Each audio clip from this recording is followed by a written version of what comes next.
அனைவருக்கும் எனது அன்பான வணக்கம். திருவள்ளுவர் இயற்றிய திருக்குறளில் அறத்துப்பால் அதிகாரம் 3 நீத்தார் பெருமை 29வது குறள். குணம் என்னும் குன்றேறி நின்றார் வெகுளி கணமேயும் காத்தல் அரிது. நல்ல பண்புகளாகிய குன்றின் மேல் ஏறி நிற்கும் சான்றோரின் சினத்தை ஒரு கணமேனும் சமாளித்தல் முடியாததாகும்.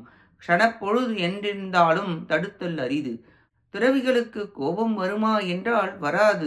உயிரின் குண இயல்பு கோபம், காமம், மயக்கம். விரைவில் அவர்கள் மெய் உணர்வு கொண்டு அடக்கி கோபப்பட மாட்டார்கள். அப்படி ஏற்பட்டால் நமக்குதான் நஷ்டம். ஒரு கணம்தான் நிற்கும். அந்த நேரம் சொன்னால் அதுவும் நடந்துவிடும். நீரில் போட்ட கோடு போல் வினாடி அளவுதான் இருக்கும். பின் நீர் ஒன்றாகி காணாமல் போகும். முற்றும் துறந்த துறவிகளின் வார்த்தைக்கு சக்தி அதிகம். 28, 29 இந்த 2 குறள்களால் துறவிகளின் ஆணை கூறப்பட்டது. நன்றி, வணக்கம்.